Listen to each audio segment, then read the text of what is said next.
really good. Question for Zach. What's this just learning process been like with the new offense? Now you're halfway through spring practice. How comfortable do you feel in it and with your new targets? Yeah, I mean, we're feeling good, never satisfied though. And it's just, now we're at the point where we've taken some good steps and we just want to keep taking steps every day and keep getting better. Notice Patterson out of the backfield has been a pretty reliable target. What have you seen from him during spring practice? He plays hard, man. I like him. And really that whole group in general, the running backs, they've done a good job of, learning their assignments, what they're supposed to do, and they block hard when they're supposed to and they run hard when they're supposed to. Looks like you formed some good chemistry with Kendrick Hall.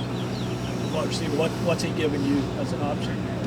Oh, he's a strong guy. He can create good separation in man, and really that whole group. All of them have done a really good job from throwing back in January and February to now taking the necessary steps in the film room and on the field to just keep getting better. Willie said he would have his head turned the next time y'all run that. Yes, sir. And that's part of spring ball is getting those connections. We've never played together before.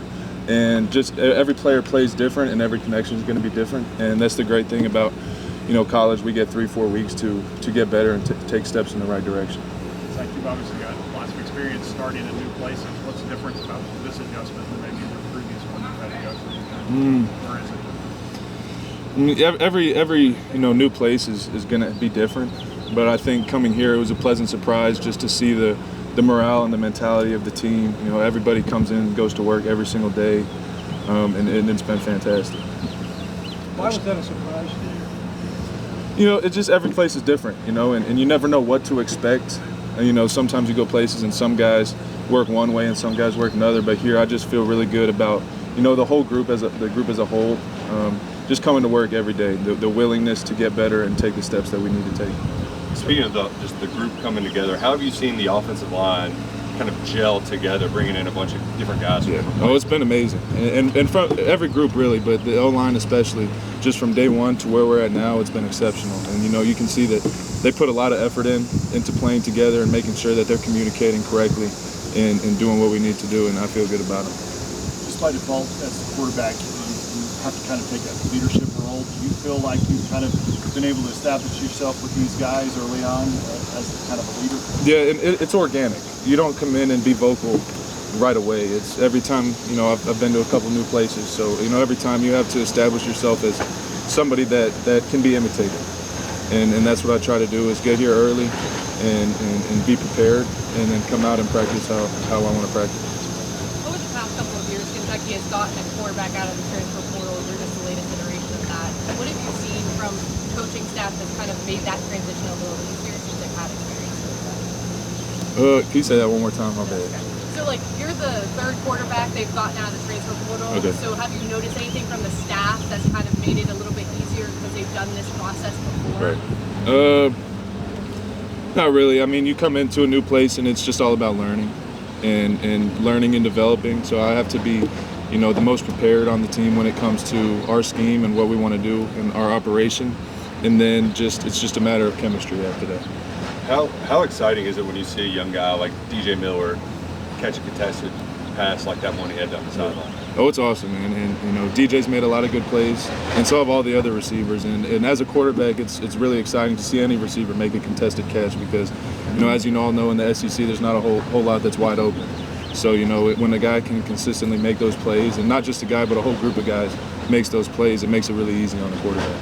What have conversations with you and Coach with Stoops looked like, and has he set any clear expectations for you? And I guess in this period of time, what is the goal for yourself as you kind of go into the end of spring?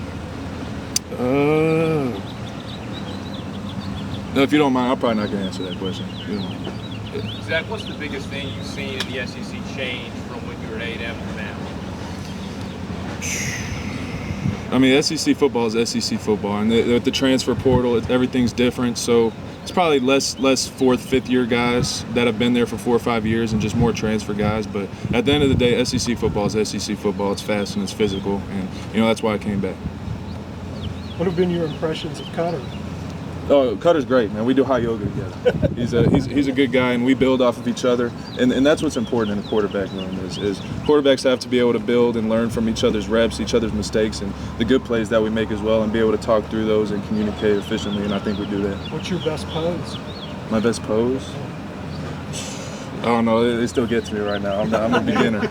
I'm a beginner. A windy day like this is probably not the best day to judge throwing it down the field, but just where you are at in the process of building that chemistry and getting those connections. Oh, I feel good about it, man. I feel good. And you know, one practice there might be a couple missed throws, miss whatever, but that's the purpose of spring practice. Like the play you guys saw with me and Willie is we're out here to get better, but also build connections.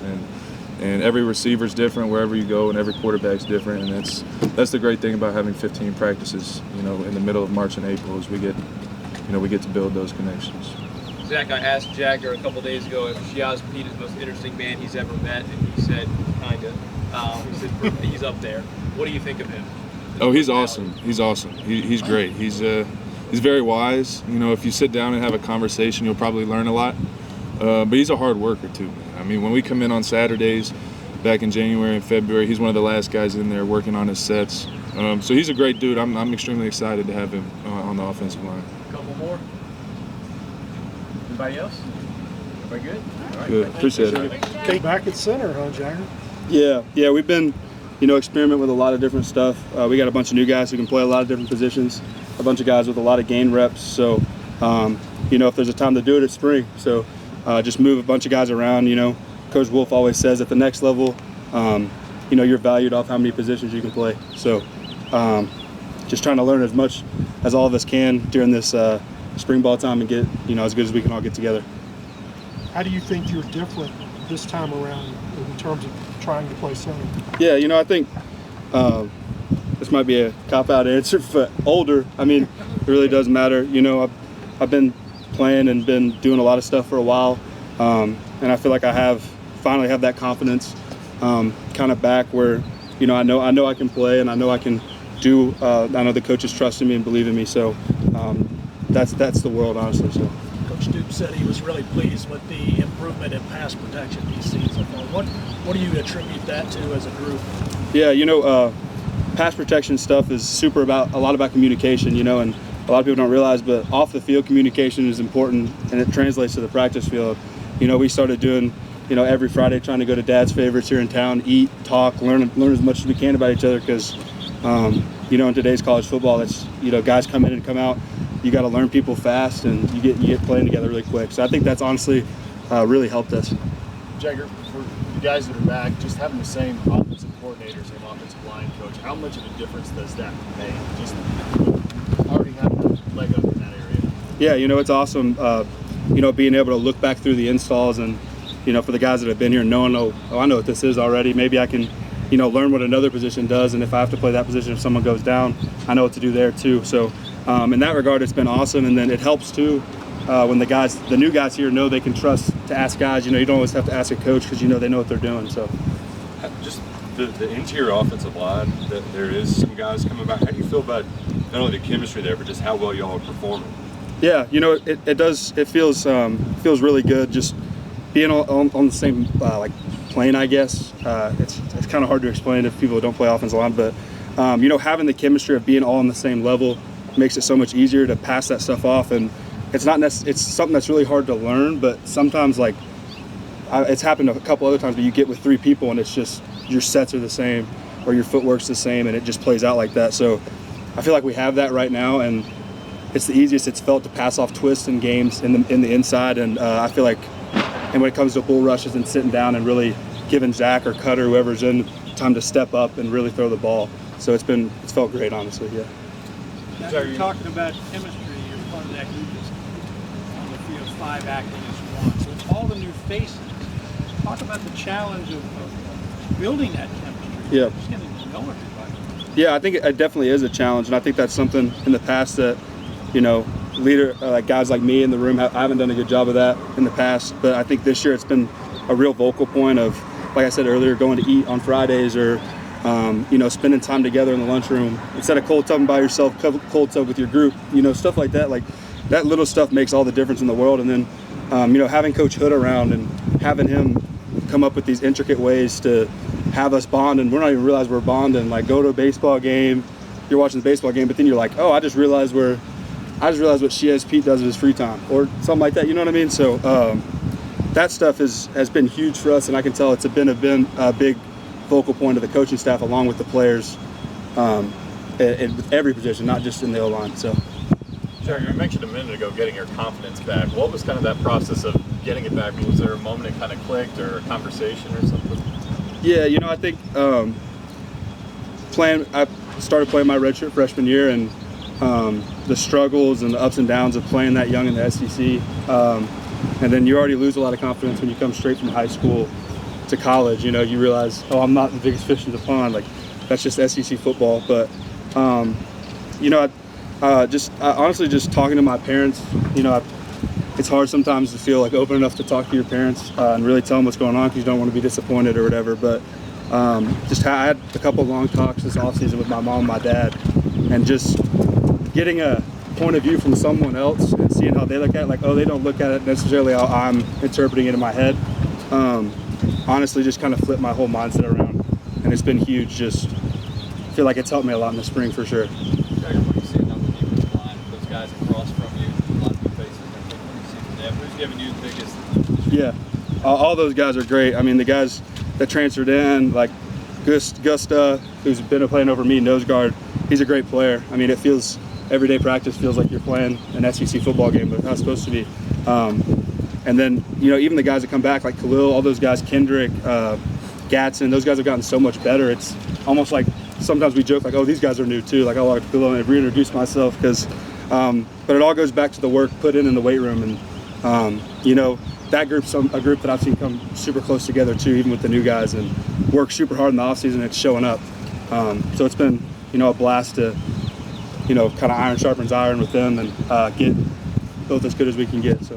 What's the challenge of going and blocking somebody as big and as tall as Dion to somebody like Gusta, who's, hell, he looks a foot shorter out there, Yeah, Coach Will says it all the time, like, the trenches is a game of leverage. So honestly, I feel like I prefer to block a taller guy than a short guy. It's hard to, you got to really try to get underneath someone. But I mean, both those guys you mentioned are obviously, Dion is impossible to block almost. But Gusta feels that way too sometimes, but they both work super hard. You know what I mean? At the end of the day, that's what it comes down to, I feel like, rather than size. But there's definitely benefits and pros and cons of both, I guess.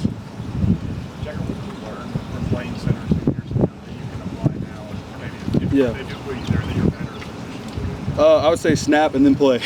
Yeah, I think sometimes, you get so focused, especially like wide zone stuff. It's like, you're taught to sprint. But if you sprint and you haven't snapped the ball yet, then you're sprinting with the ball's not going to be the guy. It sounds super simple, but it's something that necessarily doesn't always click. So just doing that and just getting absolutely as many snaps as I can, to where it's something that, I don't have to think about as much, and it's just kind of second nature to do. So. All right. Good. Appreciate you guys. Everybody set? Questions for Willie? So, Willie, how's your spring going? It's going really well. Obviously just getting started with the physical stuff and physical contact and full pads. Feel pretty good running full team right now and going against the defense. Feels really good. What do you think you've elevated your game since last year? I think weightlifting, having a good few months of weightlifting helped me put on some good pounds of muscle. And I think interior blocking with these big D linemen, we got a lot of big D linemen from the portal, and big jacks and outside linebackers that helped me a lot with my run blocking. Coach just said he likes everything about you and likes having you on the team. You're a guy who wants on his team. How does that motivate you? Yes, sir. That's awesome to hear. I mean, that's what I want people to say about me, and that's what I want to be known as a team player and as a guy that's here for the team, and want somebody that you want on your team. Well, what is it you do you think it makes him say that? I think it's everything. I think it's got to be on and off the field for someone you want on your team. I think it's in the locker room, trying to be a leader everywhere you go in the community, and also when you get out in the field, being the leader and being the leader of the whole team. Guy, he likes that. Yes, sir. Yeah. Obviously, being physical, and when you put that helmet on, it's obviously a whole different person than off the field. But I think that should be known. But I think when you put the helmet on, a completely different person on the field. But You cultivate a pretty good relationship year one with Cutter. Mm-hmm. What's that process like when Zach Calzada comes in to figure out what you need to do, where you need to be, when he's going to flip it to you instead of run it. Yeah, I know you guys saw it. Yeah, I mean, we were just talking about that. That was the first time we ran that play together, and obviously he's got a different style we got to learn, but now we got it down. We'll get that down next time. Obviously, it's just building chemistry, like everybody. You know, when those new guys come in, you just got to build that chemistry with them. That happens over, practice, and that's why spring ball is perfect for building that chemistry. The new guy in your room too, Henry Boyer. Yeah. What have you learned about him in a few practices? Yeah, he's been a great addition. He's a massive guy for sure, definitely a big boy, and he definitely helps us a lot in the tight end room. I think it's a great addition to our tight room. He's a great guy, and we really like to have him. Having as many new faces in the locker room this year, does that kind of help make it a fresh new start for you guys to wipe away last year? Yeah, I think so. It was a lot. I forget. I think the first day when we showed back up from Christmas break, maybe 30 guys new. It was crazy for me, obviously, being a freshman and seeing all those new faces, having to learn everybody's names again. But I think, it was definitely a fresh bunch of new guys in, meeting everybody. That's what we've been doing and developing and building relationships with those guys. Well, there's so many new guys on offense that some of that continuity probably gets lost. But for you guys who are back, what's the benefit of year 2? I think it's having year 2 in the offense is a big thing. I was talking to Josh Caddis. He's obviously had 3 different offensive coordinators. He said coming back year 2 on this offense is very big, and especially for me, just come back. I feel really comfortable. I feel like I know the concepts a lot, and I feel like coming back in year 2 offense is big for sure. When you guys are in the run game, what are the guys on defense? Who are the guys that can be a little tricky to try to block? I think someone I've been going against since I first got here, Steven Souls. I mean, he's pretty wild, and I think the way he moves and the stance before the snap, and he's pretty hard to block. Obviously, pretty elusive and pretty. He can get real skinny real quick. So I think those quick edge guys that are really hard to block, I think those are the hardest guys to block off the edge. So is it tougher to get a quick guy or a big dude? Big dudes, I mean, obviously they don't move as well, but for me, I think it's those quicker dudes because, those are the type of dudes that can stand you up real quick and then dip their shoulder and rip right past. Like, obviously, that's the top edge rushers, what they're like in the SEC as we saw last year. So, Willie, between you and Cutter, who's the neat roommate? I think we both try to keep each other accountable to hold the whole house clean, and Josh does too. So I think we all live together and we all try to hold each other accountable and keeping the whole house clean. We take turns taking out the trash and everything. So, yeah. How have you seen Cutter develop this spring so far? Yeah, I think coming in, obviously, year 2 for him, too, and I think also year 2 in his offense. I think he's developing really well, and I think it's like I said, coming in that offense, knowing the concepts, and, it's time to step up, try to be a leader in the locker room, and it's year 2, you're coming in, we got to go, so. Everybody good? Thank you. Thank you, guys.